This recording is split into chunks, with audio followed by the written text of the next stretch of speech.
All righty. I now call this meeting to order. Yeah. Pledge allegiance to the flag of the United States of America and to the republic for which it stands, one nation, under God, indivisible, with liberty and justice for all.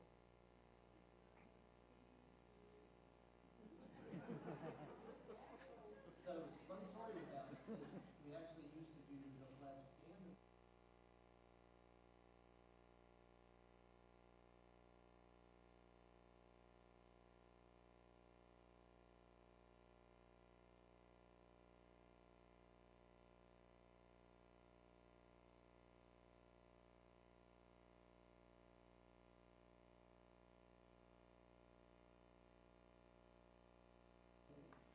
Sure. All righty. Thank you. Thanks, James. All righty. Welcome to Columbia for the second full board meeting of the 2022 Savannah Riverside Citizens Advisory Board.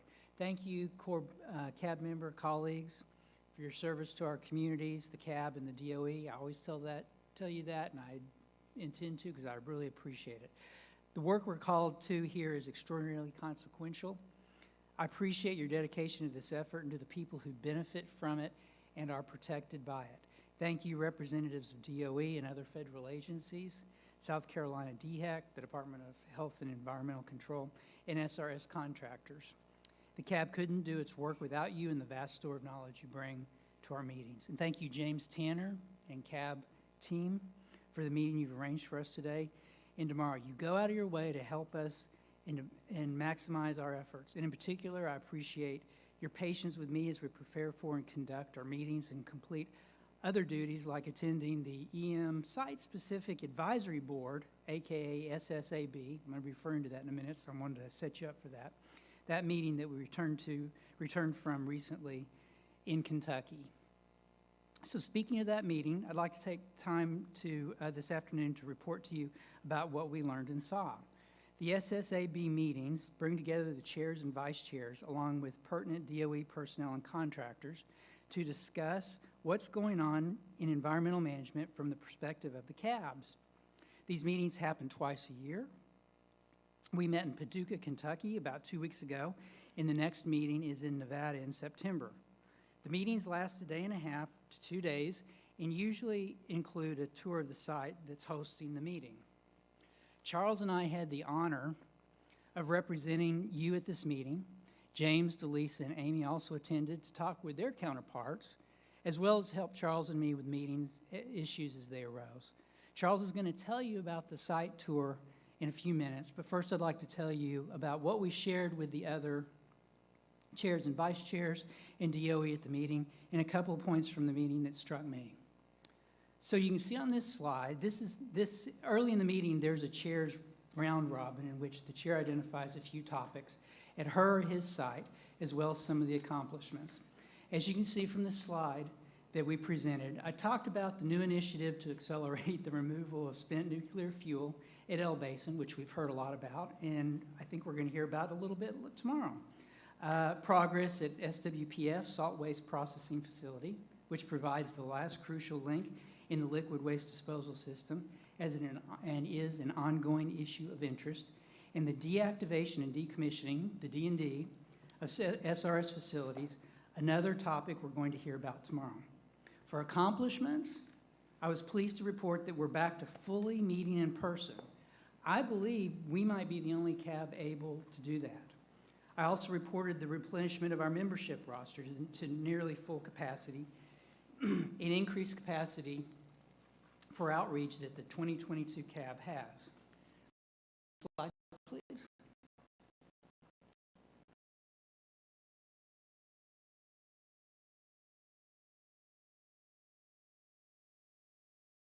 In particular, the Biden administration priorities and the requested environmental management FY23 budget.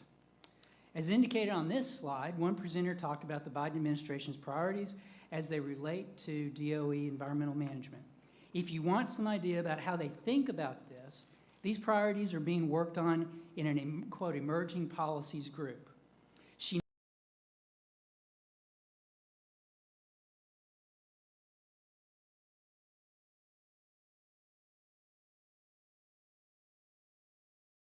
technology, access points, and workers.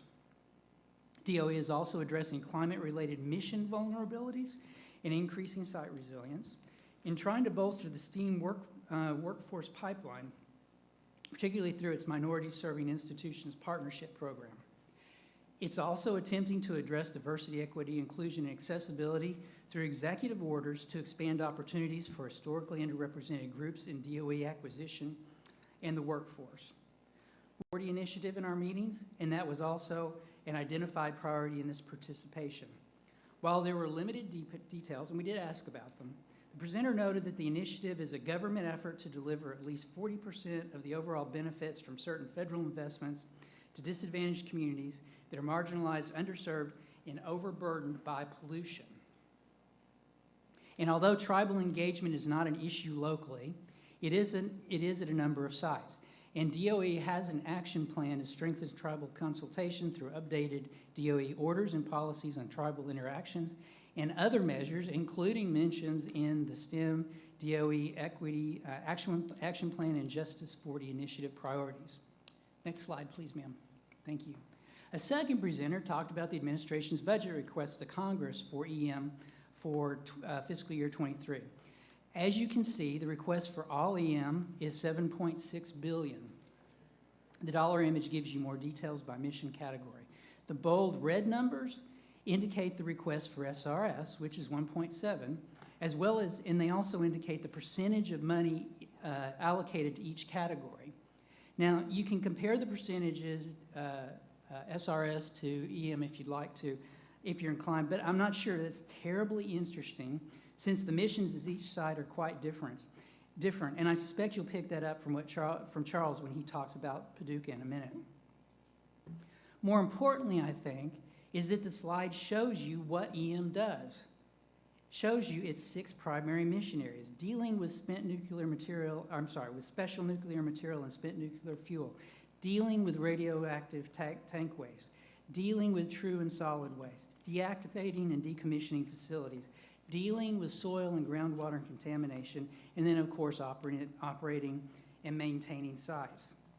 Now, it's important to note that SRS is involved in every one of these mission areas. Not all sites are. As a matter of fact, from what I could tell, most sites are not. And if you look at the bold red numbers for SRS, you'll see that more than half of what SRS does is deal with radioactive tank waste. The 43 tanks with liquid waste in the tank farms. This 55% is well more than double what's spent on any other mission. If you exclude site services, the next biggest expenditure is on nuclear materials, which is less than a third of what's spent on the liquid waste in the tanks. And you can see how spending on liquid waste swamps what's spent on other cleanup activities, soil and groundwater, true and solid waste, and facility D&D. So now, particularly as new members, and I have to think about this when I'm out, when you're asked what you're involved with on the CAB,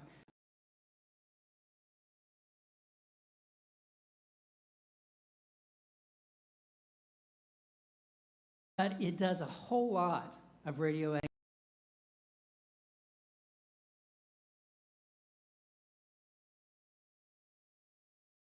A site tour before I take a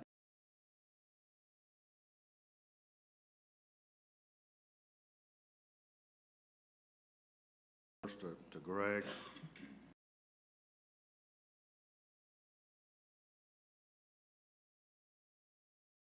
So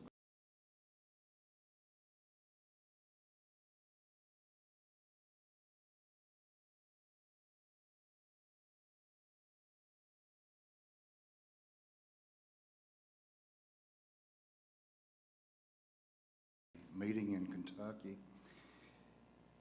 It was an interesting tour that we took. It was the Paducah Gaseous Diffusion Plant. What does that mean? They're enriching uranium in a different methodology than in other places. They used uranium hexafluoride, which is a solid material that easily is gasified, and they used huge compressors to separate, use it for the various materials. It was interesting. The plant was built in '52, which is about the same era as SRS. but it actually ran until 2013. So it was one of the last plants that was shut down. Mr. Budney, I have a greater appreciation for what you do. The Paducah site is 3,556 acres, or roughly 5.5 square miles. Your responsibility is 198,046 acres, or 310 square miles. So you've got a big job to clean up down here. So thank you for what you do. There were several other interesting things. When I hear the cleanup process there, we hear about trichloroethylene, perchloroethylene, and those organic solvents. They have the same problem there. They didn't seem to have the additional problem of the radionuclides possibly being in the groundwater. So they had a much easier job, it appeared to me, in cleanup. One of the interesting things that I did hear, in the process of converting this material, they had to use huge amounts of coolant. And what they used was Freon 114. And I want to look at this again to make sure I'm right. But they have 6.5 million pounds of this chemical on site that they've got to get rid of somewhere. And of course, that's an ozone depleter. And it's something that's no longer used. And so they have their own set of problems. But it was a fascinating tour. We toured the whole facility in a couple of hours. In SRS, you go through one building in a couple of hours. So it's a huge difference. Several other things that I noted when I interacted with the boards that dealt with this facility as well as other facilities. It seemed that most of the other boards dealt with the administrative end of things, whereas we deal with the more technical things, which I enjoy a whole lot more, to see what was done, how it was done, and what they're doing now to take care of the problems. The other thing that I noticed is that it seemed for many of these communities, they were hoping it would be, the sites would be closed, they would be decommissioned, and they would go away. In the Aiken area, the support for SRS is completely different. There is support for an ongoing mission there. You know, we're thrilled when we hear the new processes going on, the pit production, tritium production, the H Canyon work. And to me, this was something that seemed to be kind of unique to the SRS CAB. You know, we appreciate what the DOE does for the community in financial support with jobs, economic development, as well as just a tremendous output of work that they do in the community. I'm not sure that was going on everywhere else. If it was, I didn't get a grasp of it. So it seems that we represent a very unique operation and one that is much more appreciated in its community than perhaps what we see in other places. Again, I'd just like to say thank you for allowing me to go to represent you. Thank you to Dr. Murray for representing us so ably, and to, again, our support people for helping us to get there and do what we needed to do. Thank you, Mr. Chairman. Thank you, Charles. And besides figuring out how to clean up SRS in the next 5 years and solving all the world's problems, Charles and I had a great ride, and it was very productive. And we're looking forward to further conversations. Can we do the last slide, please, Heather? Thank you. So finally, if you're available for the A&O, the Administration Outreach Committee meeting, after we recess this afternoon, I hope you'll attend. There's been some great outreach that happened over these last few weeks. We're going to talk about that. But also, we have some important administrative topics to look at that might affect, to varying degrees, how we operate. I've provided 2 informational memos to you that might whet your appetite for a couple of the topics. So wrapping up here, and if you have any questions, please don't hesitate to ask me or anyone else. Otherwise, thank you for your service again. If there's anything I can do to help you, to help any of you in any way, please just let me know, and have a great meeting. Thank you.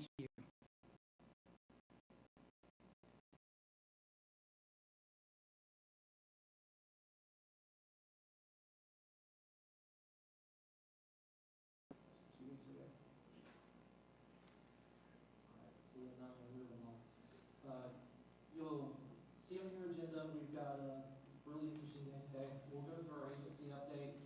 The next section, for some of you new members, you maybe haven't seen this before, is the subcommittee updates. So this is where the chairs of each committee will take a few minutes, explain what happened at the committee meetings, talk about any actions that are moved to the board level, and generally give you an idea of what happened. So there'll also be opportunities for you to ask them questions if you have any. After that, we'll take a short break if we need to. We'll go into this preservation on SRS CAB May history preservation, and we'll take public comments. We'll discuss a little bit of board business if we need to, and then we'll recess for the day. Any questions about our agenda for today? Okay. Up next, we'll go to agency updates. Mike, you ready? Sure, thanks. Sorry I didn't quite make it on time here, but I did get a nice tour of some downtown residential areas in Columbia on the way. And I'm also, I understood there was some disappointment that they don't give tours at the world headquarters of Dippin' Dots out there in Paducah, that you weren't able to tour when you were there. Sorry to hear that, too. Hey, so let me get going. We have a fiscal year 22 appropriation. President signed out the Consolidated Appropriations Act on March 15th, so good news for us. Our budget for FY22 is about $1.7 billion. That's about a $44 million increase over FY21. And even about $11 million above the President's budget request, so good news there. Fiscal year 23 budget request is out, and it's in public now domain, and it's $1.72 billion, about $30 million less than FY22. So, give you a little status on our contracts. We're still working through corrective action for the security contract that was protested after we attempted to make an award or announced an award late last year. So that process is still in work. Liquid waste operations, the Savannah River remediation officially transitioned all operations over to Savannah River Mission Completion, our new contractor, LLC. And February 27th, and the Parsons contract reached its conclusion on March 27th. And so now we have the entire liquid waste system being operated by SRMC. We'll work with that new contractor on the way ahead now that they have all the elements, they're responsible for them all. The management and operating acquisition, on November 9th, DOE announced an indefinite delay to the final request for proposal. The point of that was to re-examine the RFP for the best possible mission execution and value for the taxpayer, as the National Nuclear Security Administration, as you know, is increasing its scope of work at SRS. So we're working with headquarters on the next steps there. It's got a lot of attention up there, so we're engaged on an almost daily basis working at. Advanced Manufacturing Collaborative. We held a groundbreaking finally on April 19th, and we're about to start the early site preparation activities, site civil work and foundation work. And while we await the final design, I think last week we had about 80% design done. We expect that to be presented to us in June, and then we'll be able to award a task order to actually start the full construction. But we're still on track to complete construction in calendar year 2024.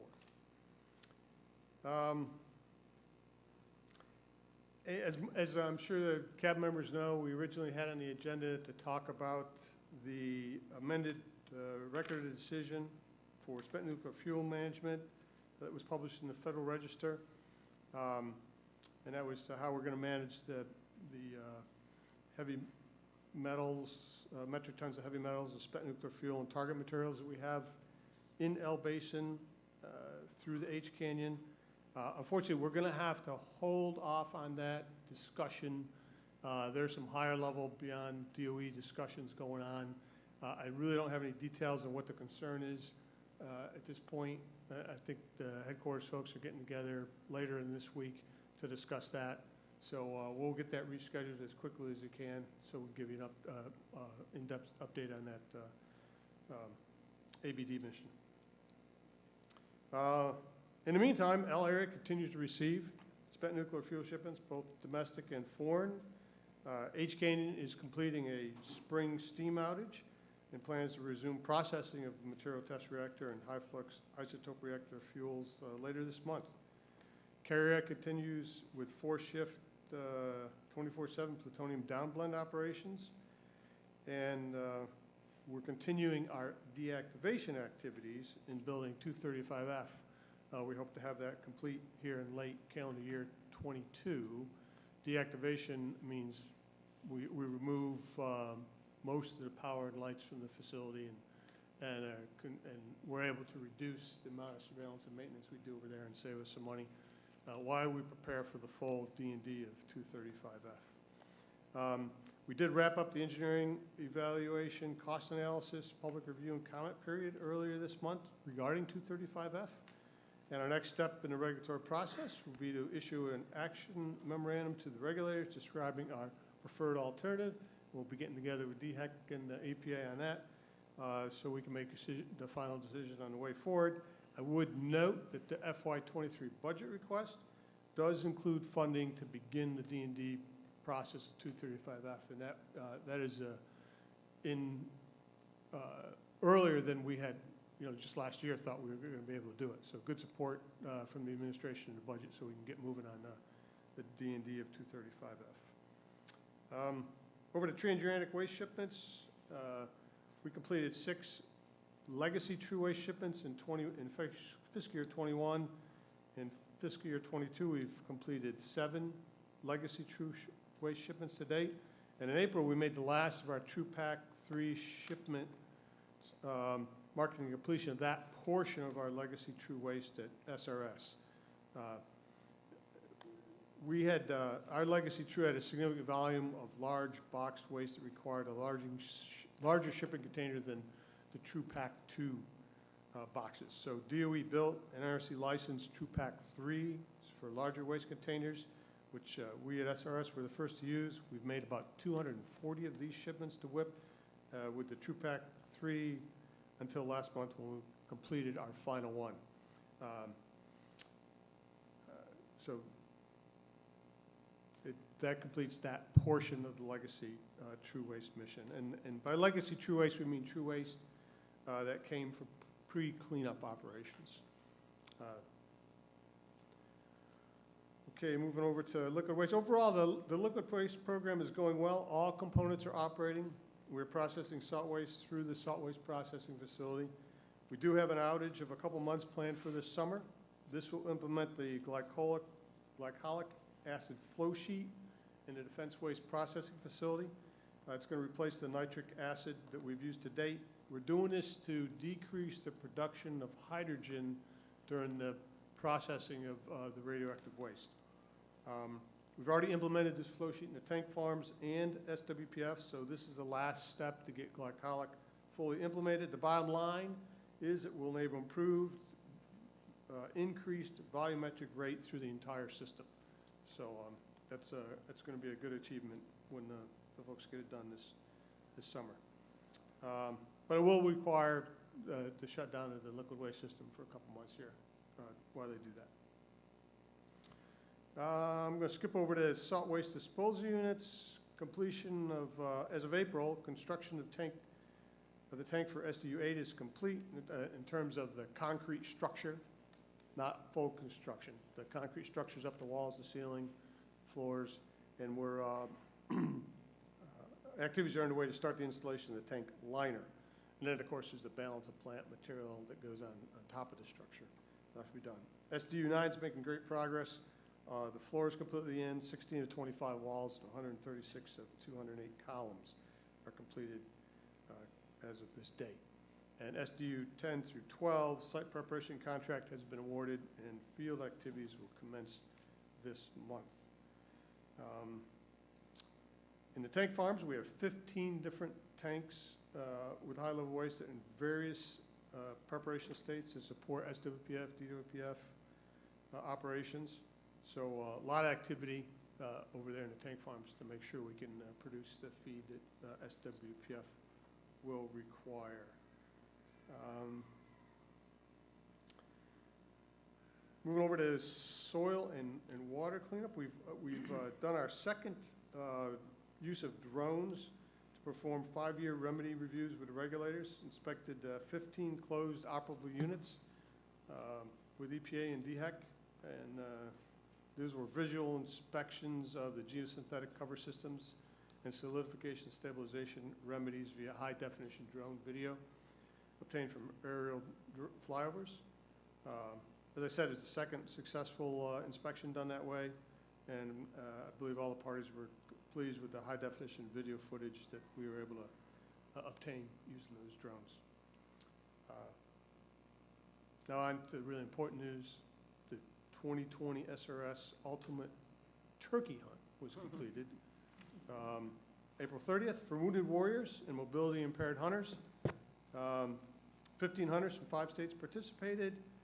Unfortunately, we only harvested 7 turkeys. I saw 4 just the other day when I drove on the site. They all seemed very happy trotting around together. So we'll get them next year. Later this month, on May 21st, we'll hold the Ultimate Spring Fishing Event. And that, again, is for wounded warriors and mobility impaired anglers out on L Lake. We think we're going to have about 25 to 30 fishermen out there for that event. But all fish are released back into the lake, which is part of why the fishing is so good out there. It's pretty amazing. Savannah River National Lab, we're approaching 1 year of operations under the Battelle Savannah River Alliance. Really pleased with the leadership's focus, met with the board just last week. They're doing a great job over there supporting EM, NNSA, legacy management, science, energy efficiency, renewable energy, and nuclear energy. So providing great high-quality products for all those offices. And all the university partners, Clemson, South Carolina State, Georgia, and Georgia Tech are all engaged as full board members on that team. So it's great to have all the universities involved. And then a final note, my least favorite topic, Thomas Johnson is retiring May 31st.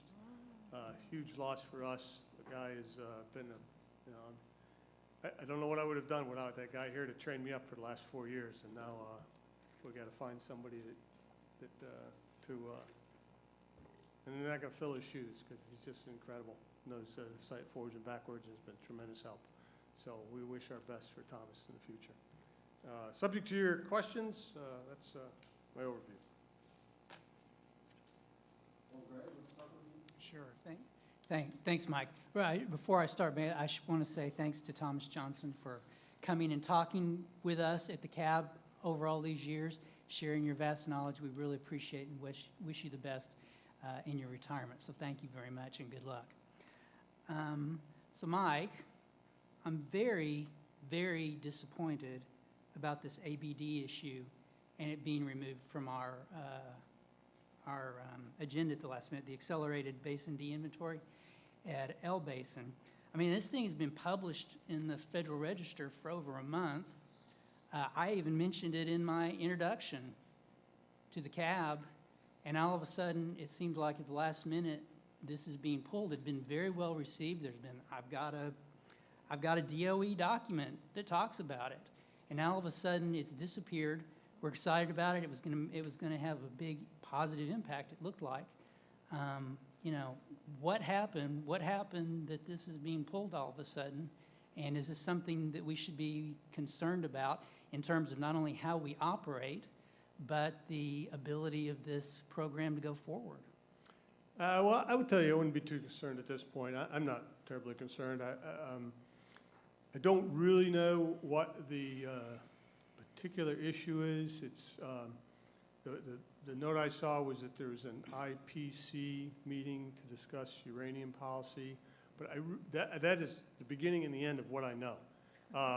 The IPCs are interagency policy, and I forget what the C stands for, committee or coordination, but it's a very high-level discussion among all agencies, and I don't know what it would have to do with H Canyon, and we won't find out. I don't think that the next discussion's scheduled till Thursday.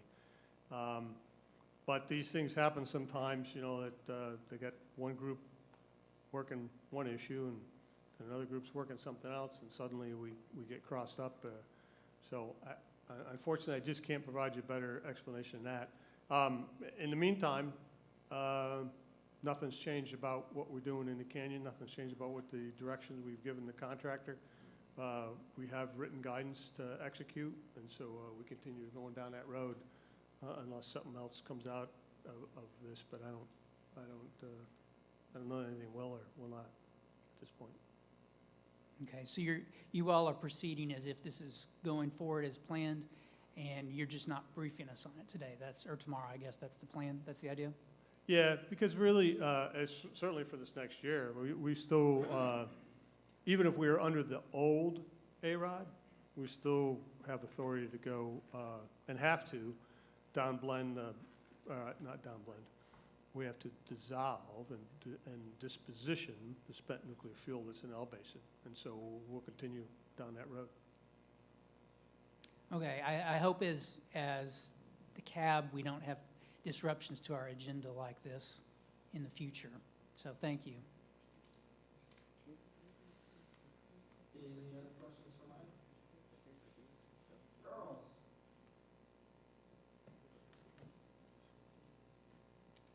Thank you for your report, Mr. Budnick.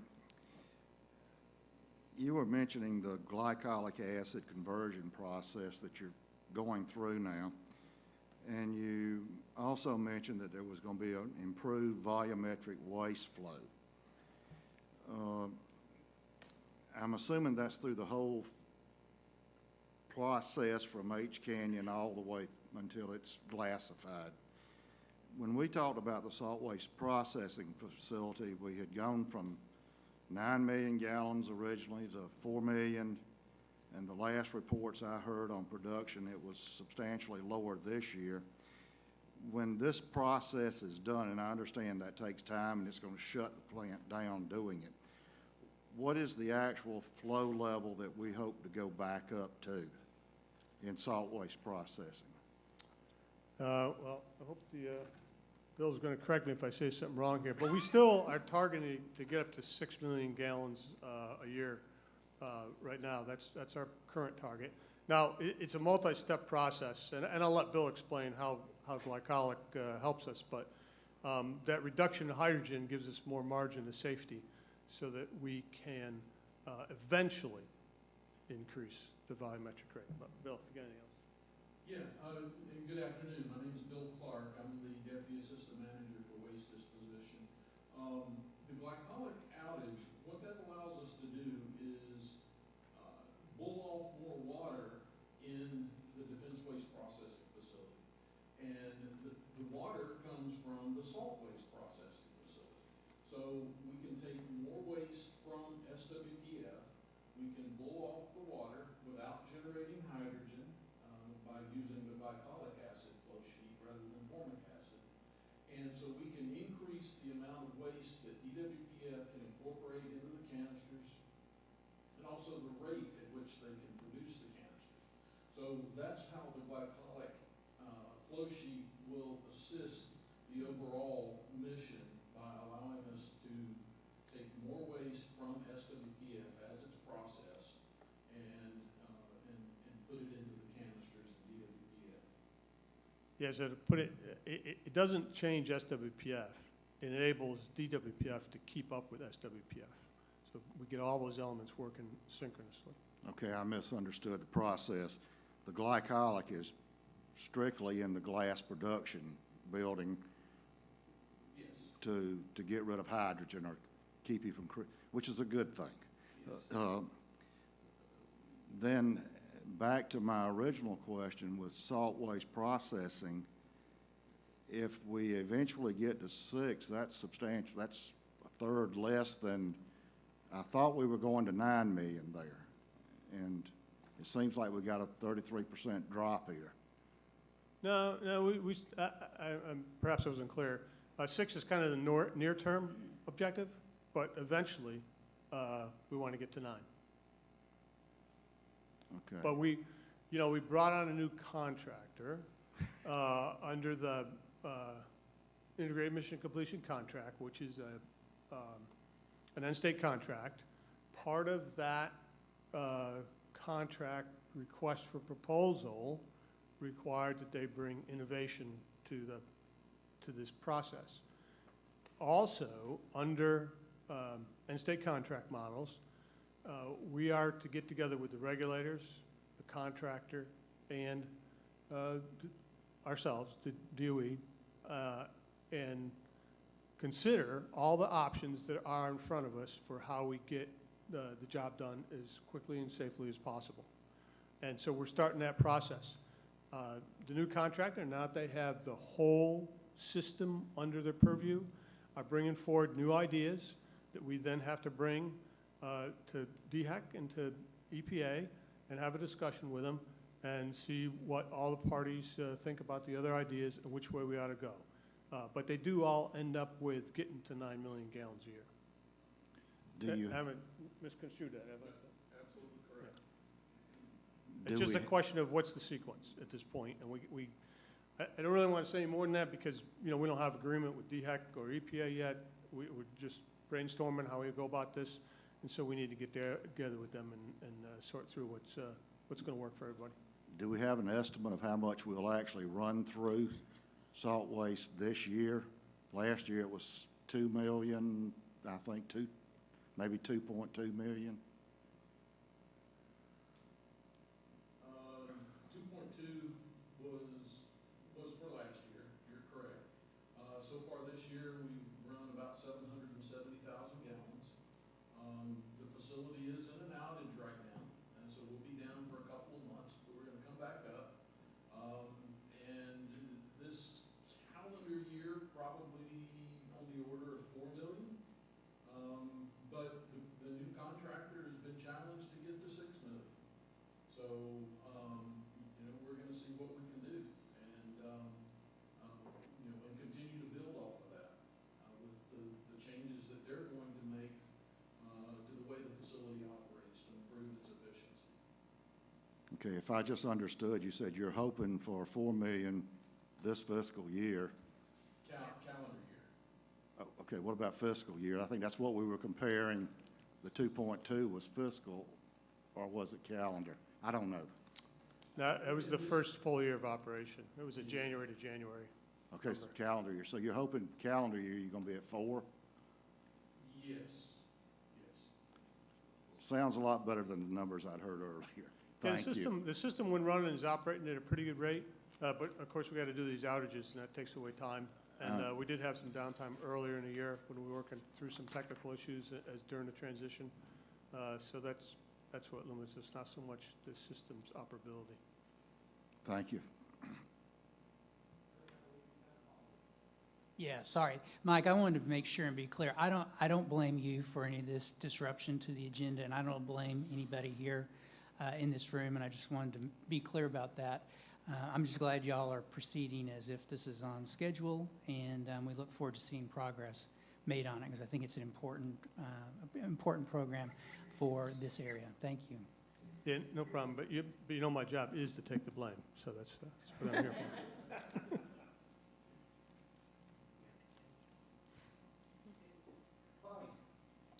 Bobby Williams, CAB. Mr. Budney, what did you say about the SRS security contract and the paramilitary? Well, Also, the Wounded Warriors hunt, is it only open to Wounded Warriors, the turkey and the fishing? so I'll answer your first question. Okay. Second, I don't know, your second question first. Yes. Yeah, but we do deer hunts work on a lottery system, and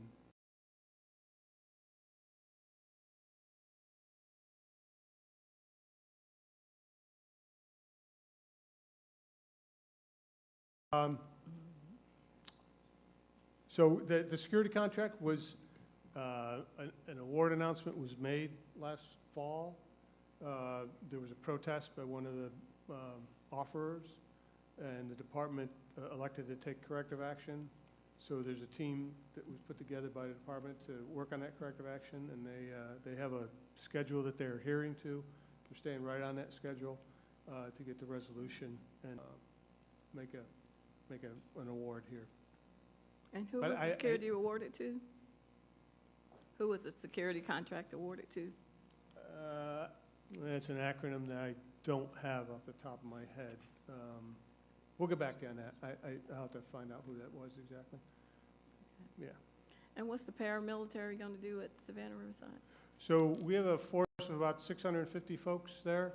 They do everything from manning the gates to let people in, to patrolling Route 125 for the state of South Carolina, so they act as constables for the state of South Carolina there, to the security force to protect our vulnerable material, not vulnerable, but our key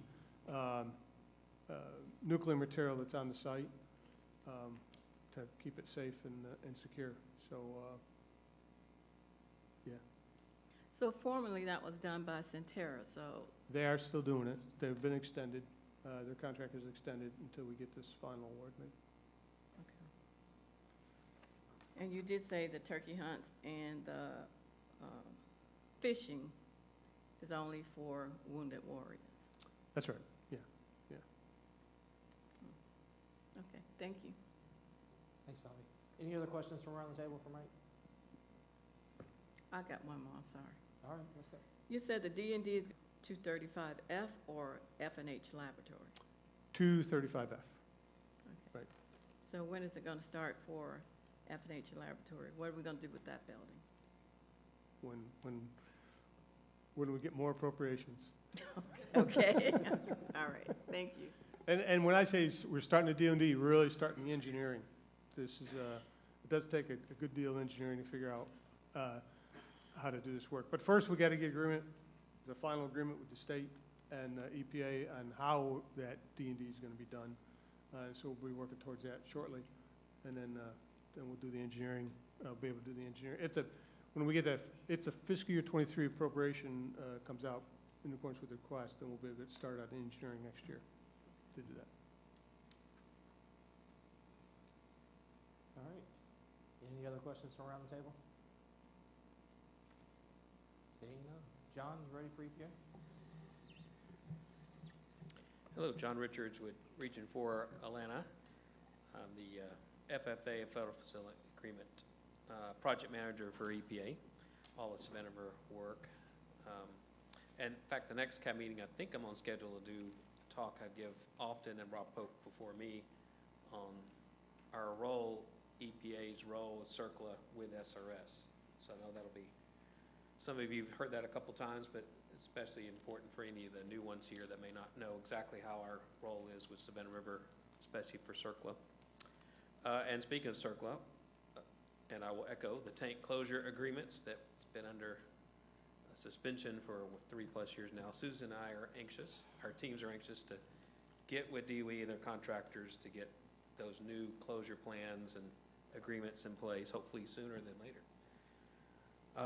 5-year review, I don't know if I mentioned this last meeting, we just completed the, what we normally do, a field walk down. We're in the review process of it now.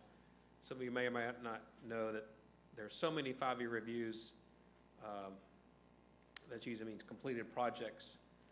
At Savannah River, we broke them up into 5 categories. So we really have, whereas a private Superfund site would be once every 5 years for like a completed groundwater cleanup, for example. We have one for different categories like natural covers, engineered covers, I think was last year. This year's geosynthetic covers. So we just did the walk down actually via drone. One thing during the pandemic, the drones got approved to fly over even some of the tank areas that we were able to be in a big room to observe probably a lot more than we can see when we're walking around those areas like we've done in past years. So we're in the review process of that now. That's always helps our review for that 5-year review. One of the recent big projects, 235F, I know a lot of you know, we just been completing, reviewing, approving the action memo and everything about that. Susan may have more on that. And I think I mentioned last time the lower 3 runs was one of our big targets because that was a record decision that we got accomplished, I think, a month early. I think it was scheduled for January. We had it done in December. And I think now it's starting its remedial design, remedial action phase. Recently, last Thursday, actually, got a chance to go with Lisa and some others to the EJ Environmental Justice Community meeting we had last Thursday. I forgot the name of the church, Thunder Grove Baptist, is that the name? I thought it was Grove, okay, thankful. Near Barnwell, because I knew we were about 20 miles south of Aiken. So we had about 40 people there. That was exciting. We have one of our contractors that was helping with those before the pandemic. That's one of those things we had to suspend the last 2 years. We've been able to do some of the treat workshops by virtual. But the EJ community ones, we usually have 3 or 4 where DOE will sponsor 2 and EPA will sponsor 2. So this was this kind of the restart of that, thanks to you. And we have a contractor that's come back that will help us get ours going. And this is, you may or may not know this, talking about the president's agenda. Obviously, our new administrator, EPA Michael Reagan, is one of his top things, environmental justice communities. And our Region 4 administrator that just got appointed, I think, in January, Daniel Blackman, that's his. In fact, ironically, the Thursday we were at this little area in Barnwell, they were in Spartanburg doing a big EJ conference there in South Carolina. So I think that's all I have, unless you have questions. It's for John and EPA. Thankful Bobby, do Grove. you still have one, or Thankful Grove. Okay. distinctly different than Thunderdome? Anything? All right, thank you so much. Susan, what's the heck doing? Good afternoon. I'm Susan Fulmer. I'm the FFA manager for the state of South Carolina. I've got a couple agency updates for you. First, start off with at the last CAB meeting, I was asked about Senate Bill S2. That was the bill to split DHEC into a health agency and environmental agency. So the legislative session ended last week and the bill was not signed. So that means it's dead. The agency is not splitting up right now. It could be filed again next year, and that's something that we'll keep, looking forward to see if it happens or not. It would not affect our operations from the environmental side and our interactions with the CAB if it does pass. In some other agency news, in the Site Assessment, Remediation, and Revitalization Division, that's our Superfund division, we have a new director. As you may know, our previous director, Ken Taylor, moved up to be Assistant Bureau Chief for Land and Waste Management a few months ago. And so now we have filled his position, and Gary Stewart is the new director for the SAR division. Gary was formerly the manager for the state remediation section in the Superfund division, and he's a registered professional engineer, and he has over 30 years of experience in Superfund. Last week, I was at the State and Tribal Governments Working Group, or STIGWIG meeting in St. Louis, and that is an opportunity for states and tribes with Department of Energy sites to get together and talk about issues, achievements, lessons learned, so forth, that they experience in their state and within their tribes. We also met with DOE folks from headquarters and from various sites at the meeting and talked about issues. A couple of things that STIGWIG focuses on are natural resource damages and long-term stewardship. So that was a good meeting, and that was our first in-person meeting in quite a while as well. We also took a tour of the Weldon Springs DOE site, which is located right outside of St. Louis. So that was a nice opportunity to get back together with some other state and tribal folks. From the Federal Facility Agreement Program, we've already heard that the 5-year review walk down for the geosynthetic and solidification stabilization cover systems was conducted in the last few months, and just wanted to reiterate that we did find the drone footage to be very helpful in reviewing that 5-year review. It's always great to be out at a site, but to be able to look from a different vantage point is certainly very helpful, and we can cover a lot more ground from the air than we can walking along the site. The 235F removal site evaluation report, engineering evaluation and cost analysis was mentioned. The state did approve that. And so at this point, since there were no comments on the action, or excuse me, there are no comments on that report, the action memorandum is about to be signed, so that'll be available for y'all to review.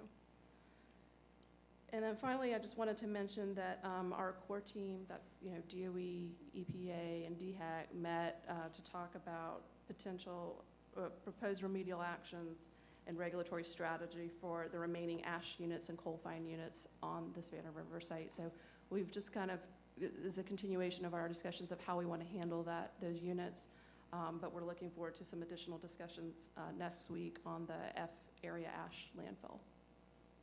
Those are all of the updates I have. Any questions for me?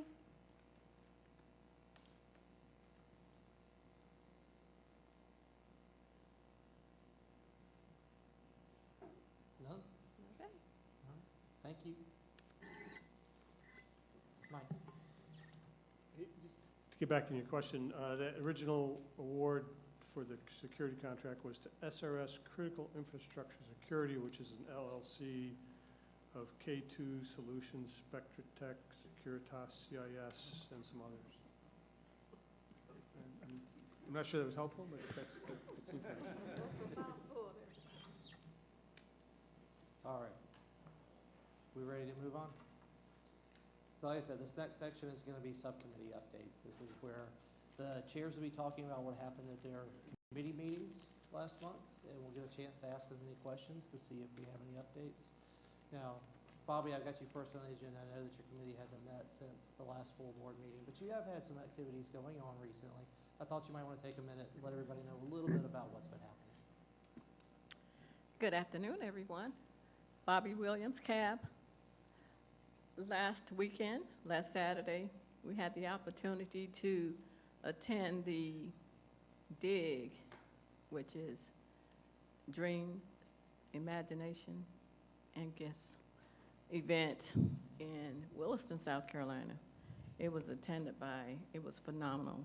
There were so many people there and a lot of educational booths set up for the children. Not only children, but adults too, to learn. We're thankful for Katrina Bowser, Candace Cave, Raina O'Brien. They all represented the CAB there. We had a few people that took applications that were interested in serving on the CAB. And the SRS tours are going to begin again. And I think you said Thursday they're going to start. Will be our first one. And I don't know if you had an opportunity to view it or not, but we have a newsletter now. It's called Board Beat. And we'd like to thank James and I had next to nothing to Anika. do with it. It was Anika did it. Anika Everybody smile spearheaded and it. wave at Anika. Make it awkward. Thank you, Anika. She did an awesome job on it. And that's all we've done with the administrative and outreach at this time. So we know we may not have any questions Any at questions? the moment. Any Good. comments? If there are questions and comments, we'll be happy to take them now. As Greg mentioned, there'll be an A&O meeting after this one for that committee to talk a little bit more about their future plans. Okay? Who's next? FDSR, Phyllis. Phyllis Britt, CAB. Our committee, sorry, I can never remember except for the acronym, Facilities Disposition and Site Remediation Subcommittee met on the 19th of April. And because we had so many new people, we pretty much reviewed things that we've done in the past and are concerned about. Avery Hammett, our DOE liaison, gave us an update on a number of things, including the hunts and the status of those. And she talked about the drone inspections. And we had 2 recommendations for which we had received responses from DOE. One was recommendation 367, which the CAB had asked DOE to review outreach and figure out a way to maybe survey the public and find out what they're interested in and what they know. And the response was a positive response, plus they've really already done it. So that was helpful. So we recommend closing that one. And then the other recommendation was recommendation 368, which SRS CAB had asked for DOE to increase funding for SREL. SREL gets money from a lot of outside sources, but the CAB felt that it would be helpful if DOE gave some more support. The response to that was a partial approval in that they agree that SREL probably deserves more attention from DOE. However, they don't really have control over the budget. And so we're asking that that recommendation be left open for now. I think that's it. Any questions? DSR activities? Seeing none, we'll move on. Jim? We had our first in-person committee meeting, which was really well attended. We spent a fair amount of time. Jim, is your mic on?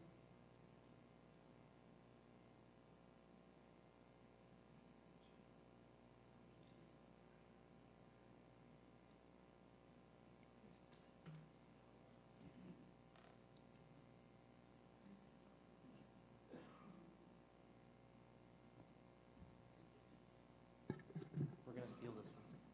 I'll bring it back, I promise. All right, let me start over again. Our first meeting,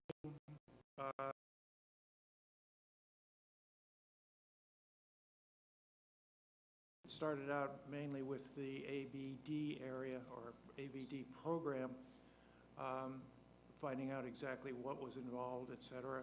A lot of support for the improved timeline to empty L Basin. So very happy to see that. We'll continue to get CAB support.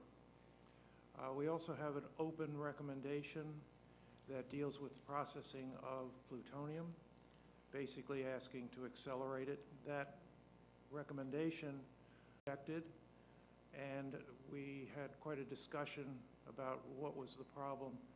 And it really centered around recommendations that have an action that is scheduled to take place well into the future.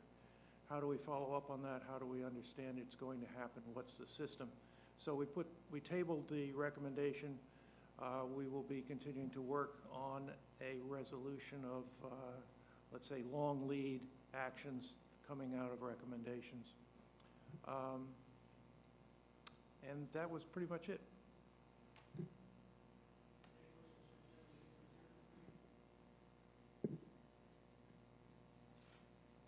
Everybody's still a little bit sleepy after lunch? We'll get there. Candace? What happened in Waste Management? Candace CAB. We met on April the 26th. It was our first meeting since October 2019. We got a great update from Sonia Blanco. And then the committee discussed salt and sludge batch preparation from a presentation that we received from Kenneth Wells in March of 2022. And then we also discussed the recommendation 369, which referred to the installation of an evaporator at DWPF. That recommendation is still open. We're waiting on some additional information from Sonia Blanco. All right. Any questions for Candace? Okay. Seeing none, I know that we're running a little bit early, but I want to give you a chance to stretch your legs before we settle in for a presentation. So let's go ahead and take that break. We're going to take it a little bit early, so I'm going to ask you to come back early. Let's be back in our seats at 2:20. Sound fair? 2:20, we'll bring it back, okay?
y'all have always tried to put it at our level so we could kind of halfway understand what we're talking about.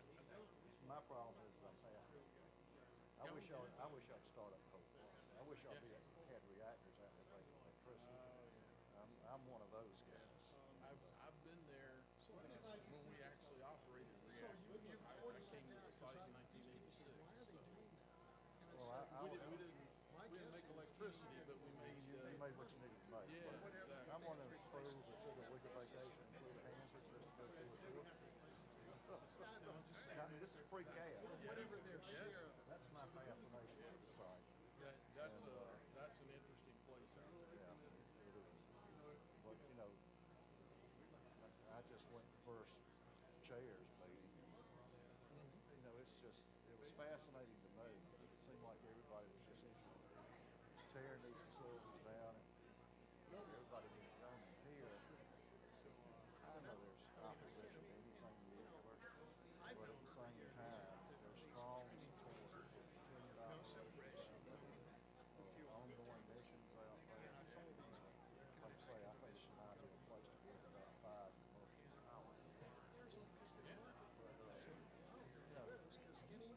You look at Red, you look at Savannah, Charleston, Charlotte, he's in the middle of it. Perfect place, and we got 200,000 acres out there to do it.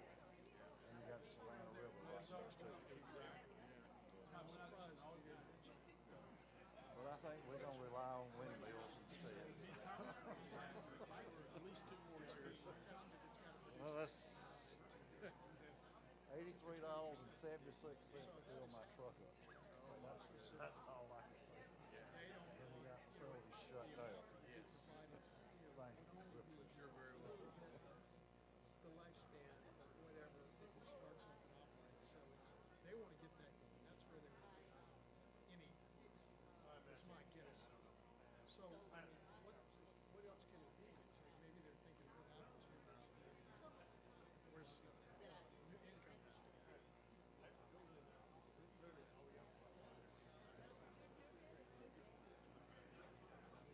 But if it's about uranium, it's about why not separate?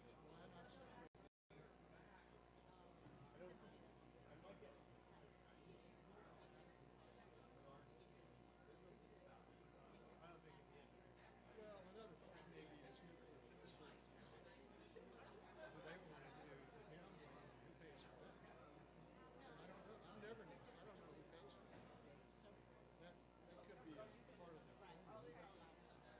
The Federal Register notice has been coming. It's out there, and now somebody notices it. I mean, it makes me feel like I knew more than you guys. What are you talking about? You tell me,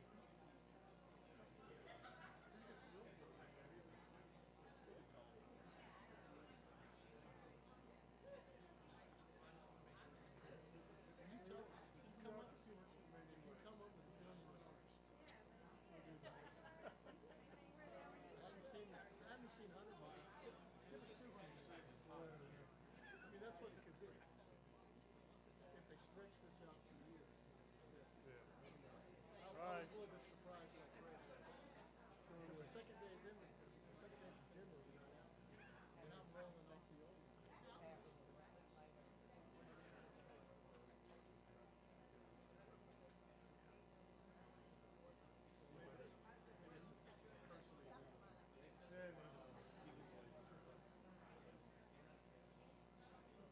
Yeah, I can tell you, it's 71 years old.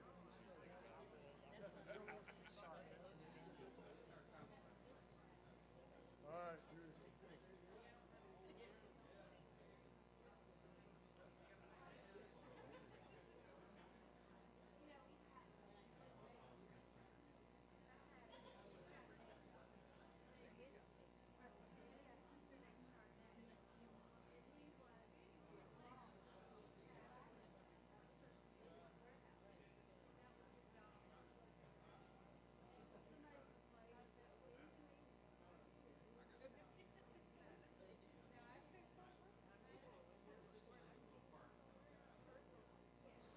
All right, folks, this is your 2-minute warning. Let's start to find our seats.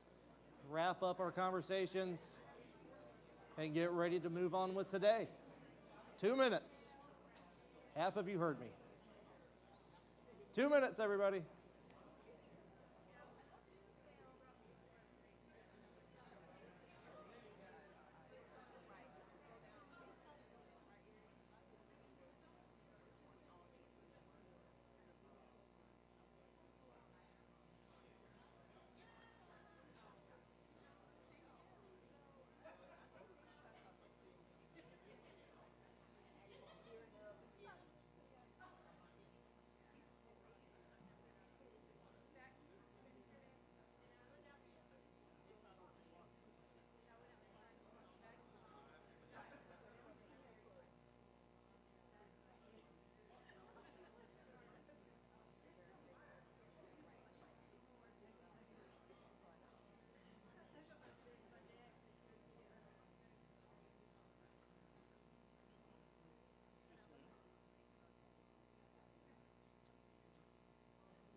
Somebody want to poke their head outside and get everybody back else in the room?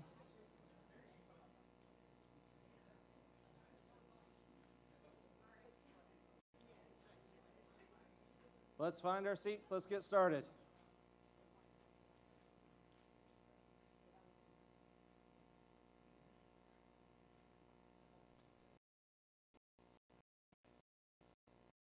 A couple little housekeeping.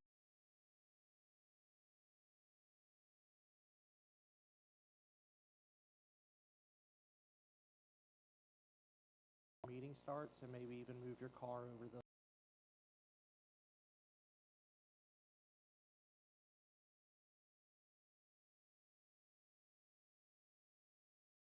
feel free to take whatever chances you like with that. For me, I'm going to check out before I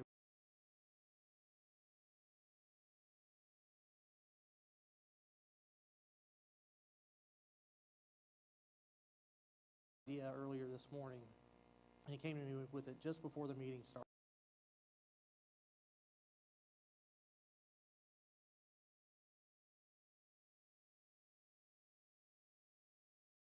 He's had the opportunity.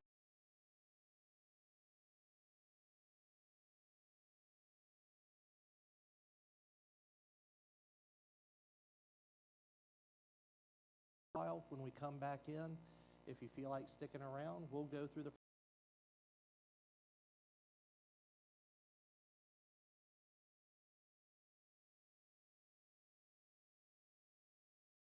we accidentally end up actually writing a recommendation tomorrow.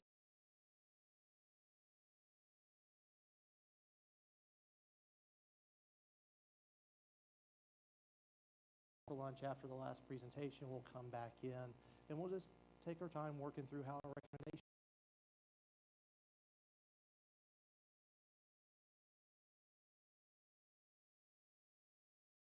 Linda, you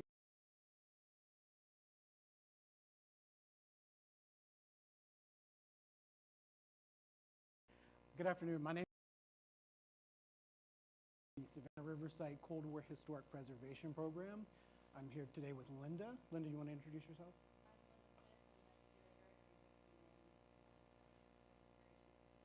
Yep, Linda is at 315M on site, so if you're ever on site and want to go see some artifacts that we've collected over the years, just stop by. Going to give you an update on our program today, who we are, why we're here, and what we do, and what we have planned for the future.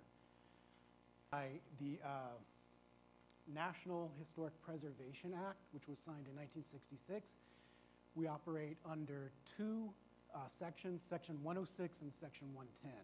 I wrote down the verbiage of Section 106 because it's very specific.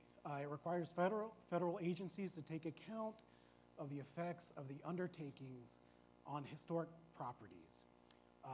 They identify historic properties and their potential effects, assess effects, avoid, minimize, or mitigate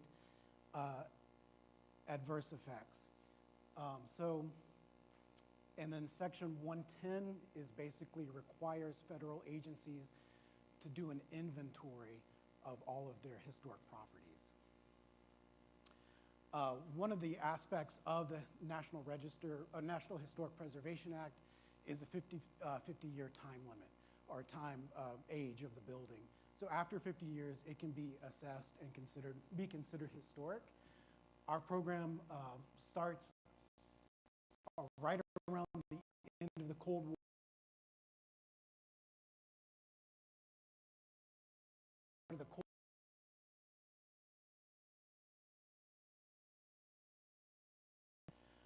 We operated a PA, we operated under this PA from 2004 up until 2020. It was developed with the state, developed with State Historic Preservation Office, the Advisory Council on Historic Preservation, and local stakeholders. Basically, we operate with under 4 areas. We identify facilities or buildings for preservation. We write histories about the site, manage artifacts that were generated during the Cold War, and we provide public outreach. And we'll go into each one of these areas in a little bit more detail. So our program objective for resource identification, we did an initial survey at SRS. We identified 220 Cold War resources. Those could be buildings or groupings of buildings as identified as significant, as well as the general site layout. We considered the entire site eligible to be a national register Cold War district. And luckily, we have not identified any more resources in 2021 or 2022, which means you guys aren't making any more, or we did a really good job finding all of them at the beginning. The second aspect of our program is documentation. We write histories. We call them thematic studies. And what we do is we take each area in turn. So we've done one on heavy water. We've done one on separations. We've done on reactors, critical infrastructure like roads and railroads. We've done them on the pilot plants and administration area. So our latest one is in review right now. It's on the research and development of the Savannah River Laboratory, and it clips a little bit of the Savannah River Technology Center right at the end of the Cold War. These thematic studies, if you're interested in reading them, they're all available on the South Carolina State Historic Preservation Office website. It's called, abbreviated as the SHPO. Linda, I think that's you. That's me. So your 315M is the location of curation facility.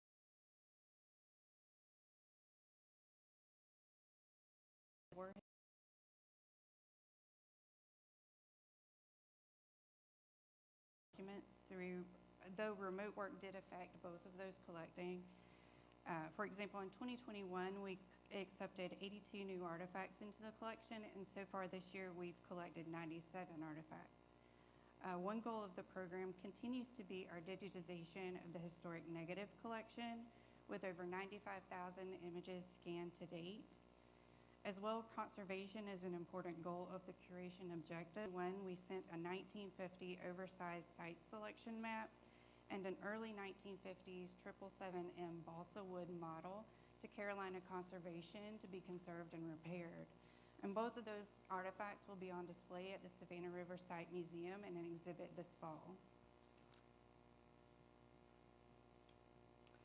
Another important program objective is public outreach, and curation will continue to partner with various site communications teams to share historic photographs and content. Currently, though, the curation facility also has 20 artifacts on display through loans to the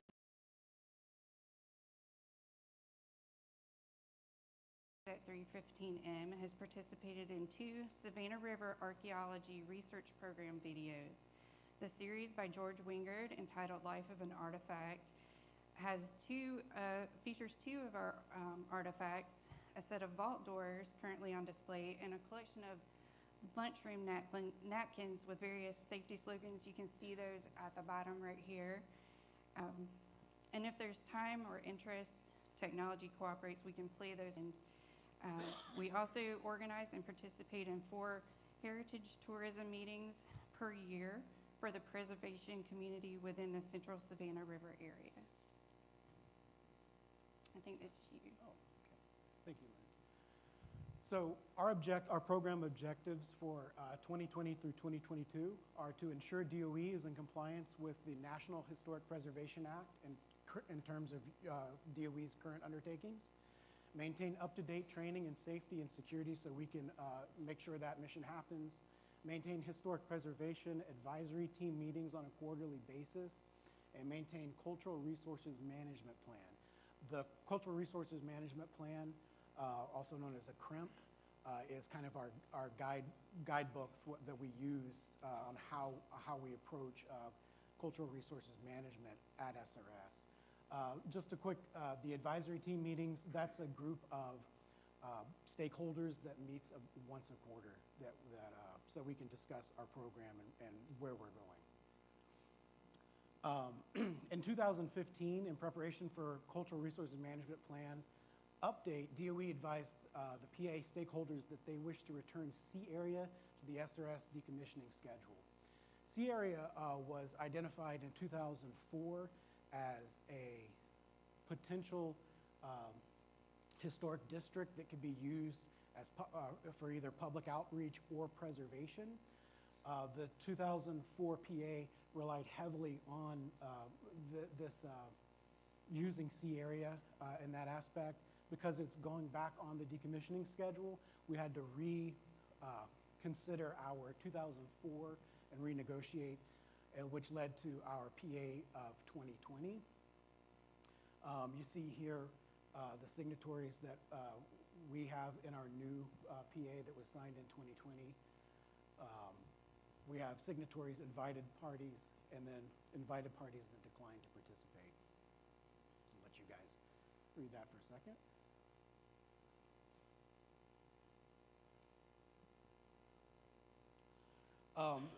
The 2020 consultation process led us to a better understanding of what the change in C area would mean and its scale. It caused us to look at the potential for preserving buildings or structures that best represent SRS's Cold War legacy. It prompted us to develop feasible public outreach, which was something that was part of the 2004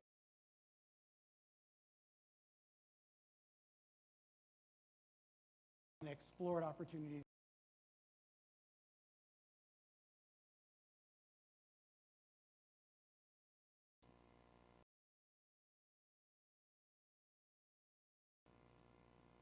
the updated PA has the aspect of building preservation. We've identified 2 buildings that we're interested in coming up with a preservation plan for. That includes 703A, which is the main administration building, and then 717F, which I believe is the separations mock-up. As far as since C reactor will be decommissioned, we would like to remove the control room panels and store at our curation facility, create visual storage, create a creation of a visible storage area plan so you can see some of the artifacts from C area. Continued our digitization program that Linda had mentioned of photographs and documents, and seek funding for conservation of building models and maps, which Linda has already addressed. And a focus on public outreach to fund and development permanent exhibits at the SRS Museum in Aiken, South Carolina, public tours, and traveling exhibit development and partnerships with heritage partners. And that includes partnerships with education and elementary schools and middle school. We also do public outreach tours where we take folks who are interested to the old town of Ellington and Dunbarton. These are history-based public tours, and we have put up street signs out. We've had the roads cleared.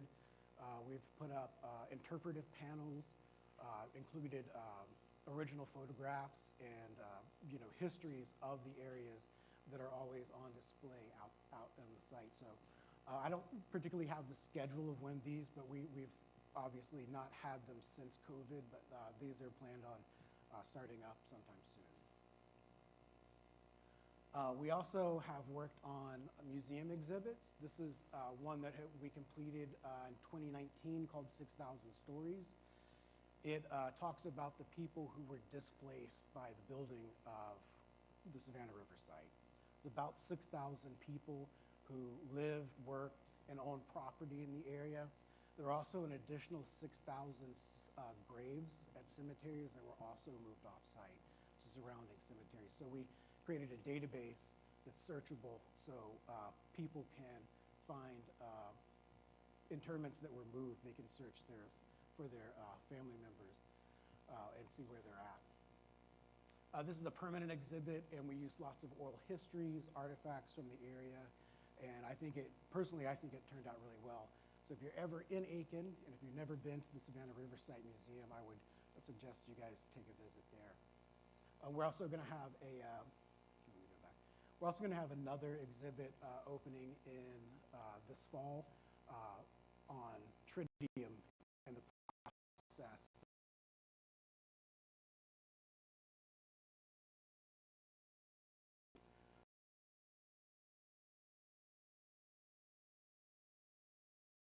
That's the one that talked about the R&D for the Savannah River Laboratory. We want to update our Cultural Resources Management Plan, which happens about every 5 years or so. Develop new context on the site's environmental history. Develop preservation plans for buildings we've identified that are, part of Savannah River.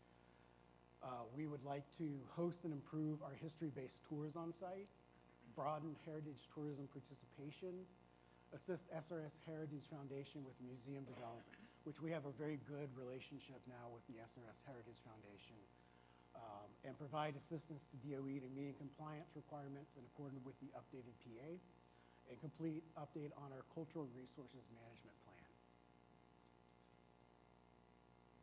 Linda, I think that's you. So during the pandemic,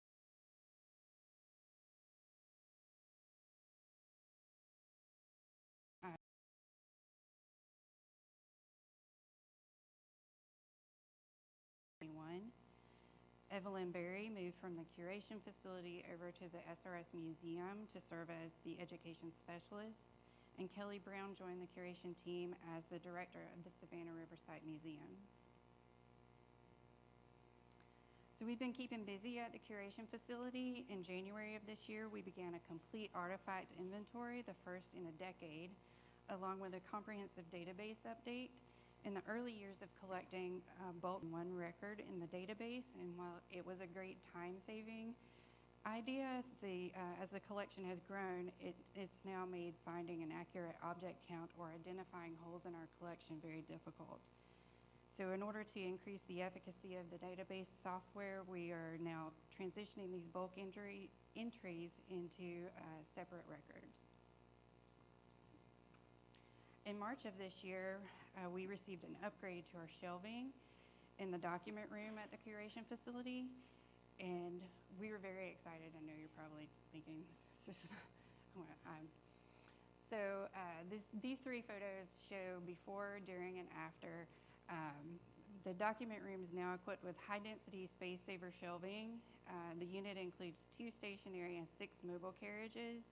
Just to give you an idea, the shelves in the upper left, when stacked single, could house 240 document boxes, and in less room, the shelves now are high density, can now house 1,000 document boxes in less room, floor space. So this actually facilitated a comprehensive archive reorganization project as well, which is also currently underway. On site, Curation is participating in the site-wide initiative, A Compelling Place to Work, by maintaining and rotating a small exhibit in the lobby area of 766H. In 2021, the exhibit was entitled Safe at Work and Safe to Work. It shared a brief history of the SRS medical program beginning in 1950. The 2022 exhibit briefly chronicles the evolution of the nuclear program's management, beginning with the AEC, or the Atomic Energy Commission, in 1946, through the establishment of the Department of Energy, or DOE, in 1977. So earlier I mentioned providing historic content and photographs. Throwback Thursdays are an example of that content used in social media campaigns, and here are 3 recent examples of images and captions provided by the Cold War Historic Preservation Program. The image on the left is of Dr. Ruth Patrick, a groundbreaking ecologist involved in conducting a baseline ecological survey of the Savannah River plant in the 1950s. The center photo shows Savannah River plant employees lined up to receive their paychecks in January of 1953. And the image on the right is from 1982 and shows Savannah River plant's first female reactor room control supervisors. The women pictured are left to right, Jessie Hill, Cheryl Cott, Jerry Trickett, and Barbara Jennings. I think this is you, Josh. Okay. So we have a few initiatives ahead.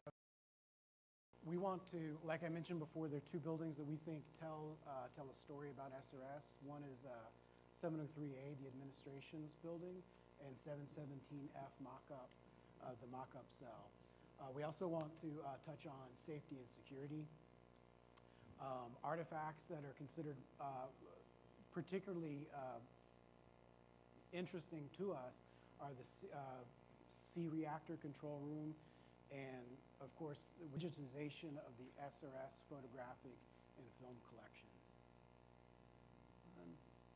That's me. Oh. So we have digitized over 95,824 images from the historic negative collection. We've installed high-density shelving to have house the archival collection. There were 3 ceiling containers full of artifacts out front. Those have all been emptied, the artifacts cataloged, and the containers have been redeployed for use in other areas on site. An artifact inventory is underway, an archive reorganization project, along with database updates for both of those projects. We're once again fully staffed with a full and part-time curator. We recently launched an internal website with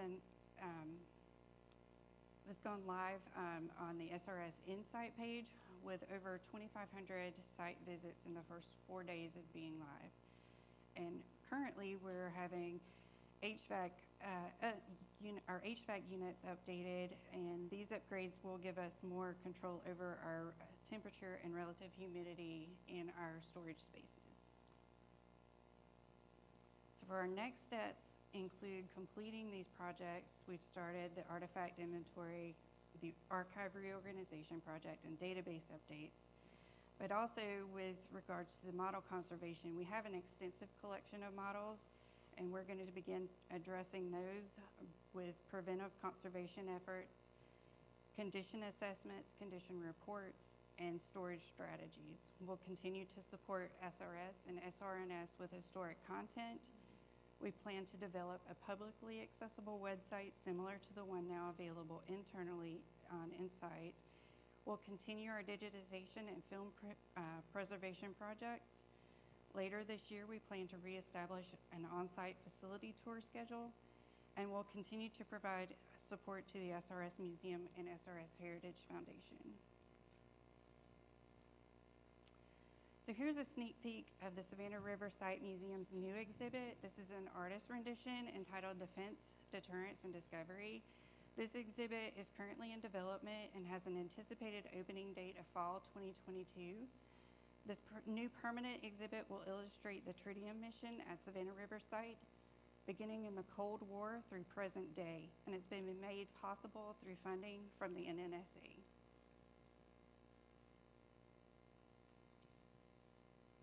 Questions?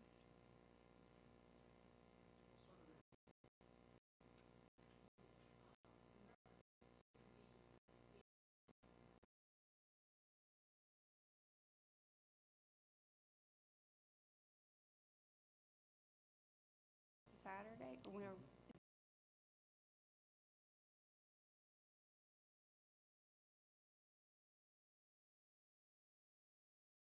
Wednesday through Saturday, great. And the other thing you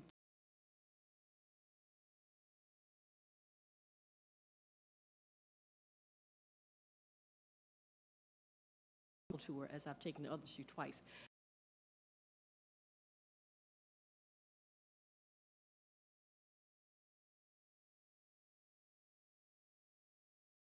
You better jump on it. Excellent, thank you. Thank you.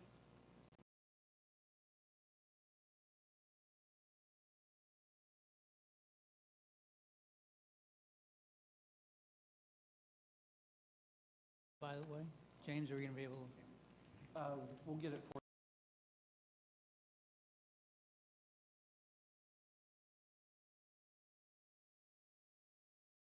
Publicly.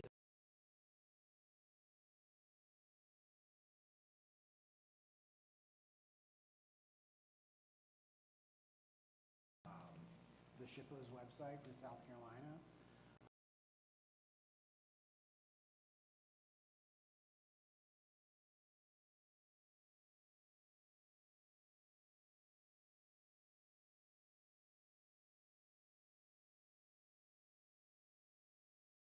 Also published a book called Savannah Riverside.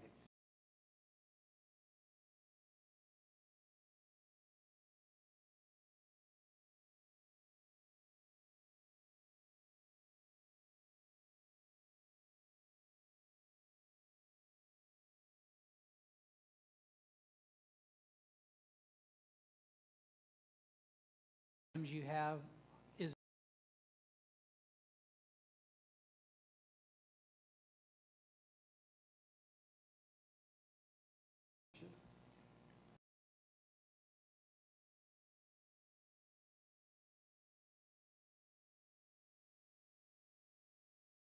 that we have in the collection are actually in the public domain.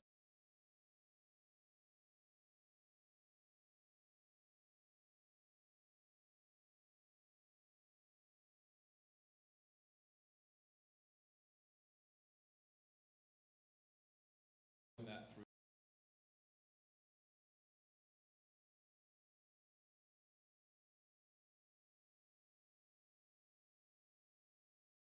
shouldn't say I'm very worried about it. I worry about, for instance, we have some artwork in our home that sits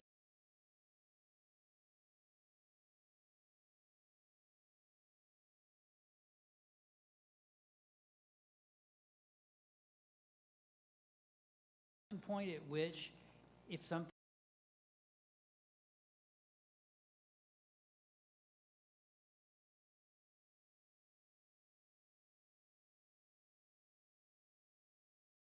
from it. yeah, I mean, I think that that's a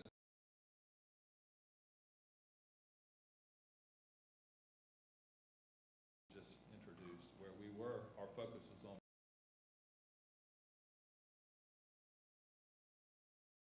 venue, and that's a really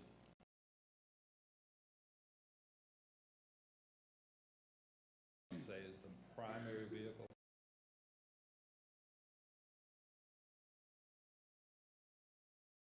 Photographs, getting it outside into the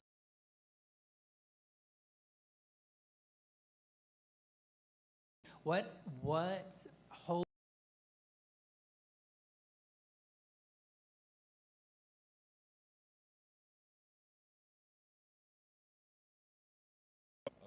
process to be able to use.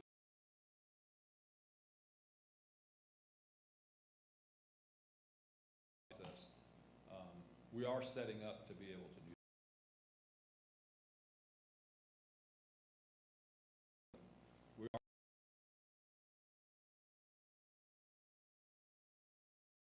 That would be correct. Yeah, so we.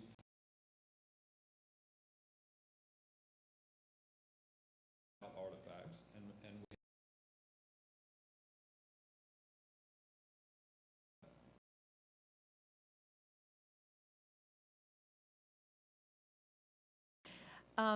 This is fascinating to me. I have a question about the Muskogee tribe that you mentioned. I think it was on your slide.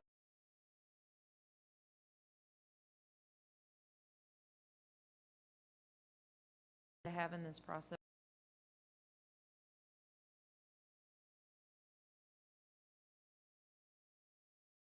One of the things that was stipulated that we had to do tribal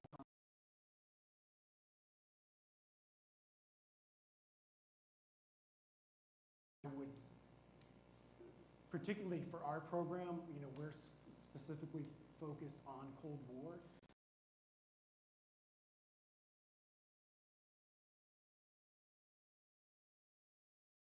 That would be mainly their interest.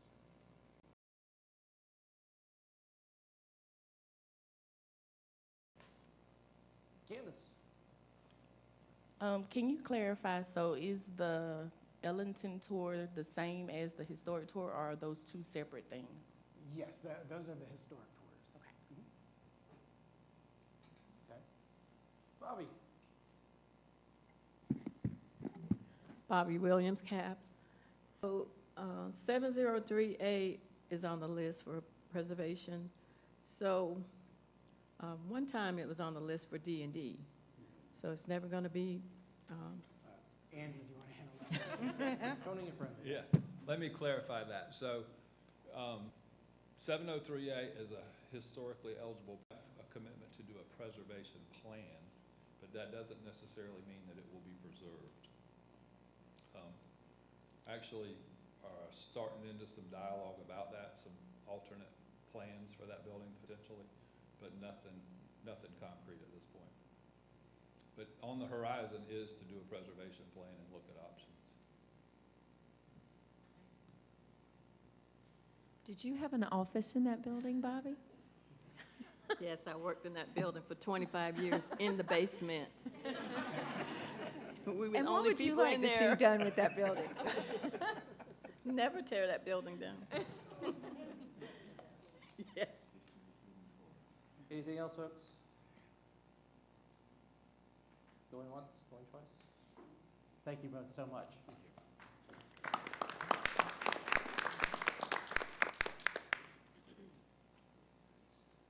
All right, so I went and checked the public comment sign-in sheet just a moment ago, and I didn't see any, but we did receive a written one via email that I promised I was going to read during the meeting. This will, of course, get attached to the meeting minutes. This is from Brendan Borgine from New England Security Dynamics, and he writes in about SRS. The SRS was created to promote the Savannah River site positively amongst residents and businesses and to support economic opportunity in the region. As a result of my recent interactions with Bolin Marketing Group Incorporated, I do not believe that they live up to the SRS mission, and I believe they create needless distraction and possible risk to SRS reputation. I am hereby requesting the following. 1, immediate investigation of BMG Inc.'s sales practices. 2, investigation of BMG's use of the SRS name in its sales and any potential harm from affiliation. 3, recommendations to pursue alternative vendors through a formal RFP process with an eye towards selecting those who will better represent SRS as a public face. I do not believe BMG Incorporated is the right partner for the SRS moving forward. Furthermore, despite having raised my concerns with SRS directly, I have received no emails or calls from SRS or attempts to remedy them. In 2018, in a presentation to this very board, Rick McLeod appeared to go to some length to defend Bolin Marketing and the SRS association with BMG. How that benefited the SRS or the citizens of the area, I do not understand.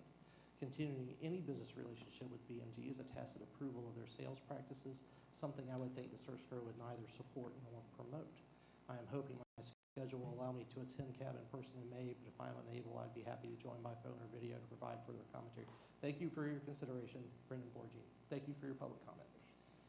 Is there anybody else from the public who wanted to make a comment before we close out public comment for today? All right. Up next on our agenda is the board business section. And I don't think that we necessarily had anything specific that we wanted to talk about. We know that we have recommendation 367, which is proposed for closure tomorrow. Does anyone have any questions about 367 or the discussion that was held at the committee meeting?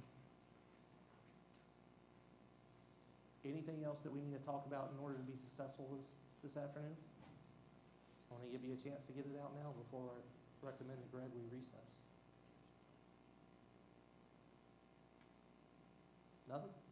All right. Greg, do you have anything you want to cover today? Why not, if you're going to give me a shot at it.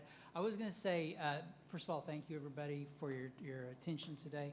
If we're going to do this recommendation writing workshop tomorrow, which sounds like a great plan to me, people who are planning on attending, think about recommendations that you would be interested in preparing, and that will get us set up to do a few of them maybe.